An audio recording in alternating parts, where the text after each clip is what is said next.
കടം കൊടുത്ത 500 രൂപ എങ്ങനെ വാങ്ങിക്കാം, അതാണ് ഇന്നത്തെ ടോപ്പിക്. അത് ഈസി അല്ലേ, പോകുന്ന ഒറ്റ കുത്തിന് പിടിച്ചിട്ട് ചെറുക്കി 2 അടി പട്ടേ അപ്പം കിട്ടും പൈസ. എനിക്ക് നേരിട്ട് പോയി ചോദിക്കാൻ ഒരു മടിയാണ്. എന്താ പിന്നെ ഫോൺ വിളിച്ചിട്ട് തന്തയ്ക്ക് തളയ്ക്ക് 10 പറഞ്ഞാൽ മതിയല്ലോ. നമുക്കൊരു മെസ്സേജ് ഇട്ടാലോ, എടാ അന്ന് ഞാൻ തന്ന 500 രൂപ ഓർമ്മയില്ലേ, അത് കിട്ടിയാൽ ഭയങ്കര ഉപകാരമായിരുന്നു എന്ന്. തിരിച്ച് തൂറ്റിക്കണം അവനെ. പന്നി അണ്ണൻ മാർക്കോ ഫാൻ ആണല്ലേ. നമുക്ക് അവനെ ഇമോഷണലി തകർത്താലോ. അതെങ്ങനെ? എൻ്റെ പെങ്ങളുടെ കല്യാണം നടക്കാതിരിക്കുകയാണ്, നീ 500 രൂപ തന്നില്ലെങ്കിൽ എൻ്റെ പെങ്ങളുടെ കല്യാണം നടക്കില്ലടാ. ഹേ മിസ്റ്റർ, 500 രൂപയും കൊണ്ടാണോ കല്യാണം നടത്തുന്നത്? കുറച്ച് ഓവറൊക്കെ ആയാലേ കാര്യം നടക്കുള്ളൂ. നമുക്ക് കുറച്ച് ഫാക്ട്സ് ആൻഡ് ഫിഗേഴ്സ് നടത്തി സംസാരിക്കാം. എന്ന് വെച്ചാൽ അത് ജനുവരി 5 ഉച്ചയ്ക്ക് 3:37 നീ എൻ്റെ കയ്യിൽ നിന്ന് 500 രൂപ വാങ്ങിച്ചു. ഇപ്പോൾ 2 ആഴ്ചയും 3 ദിവസവും കഴിഞ്ഞു. നീ എനിക്ക് എൻ്റെ പൈസ തിരിച്ചു തരുന്നോ അതോ ഞാൻ ഇൻട്രസ്റ്റും കൂടെ കൂട്ടി ചോദിക്കണോ? എങ്ങനെയുണ്ട്? ഇയാൾ എന്തൊക്കെയാണോ ഈ പറയുന്നത്? മെസ്സേജ് അയച്ചാൽ അവൻ തരും.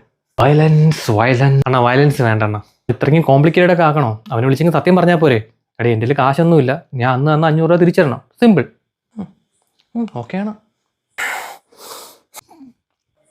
എന്നിട്ടും അവൻ തന്നില്ലെങ്കിലോ? കൊല വിളിക്കണം അവനെ. എടു ഗ്യാസ് ഊറ്റി.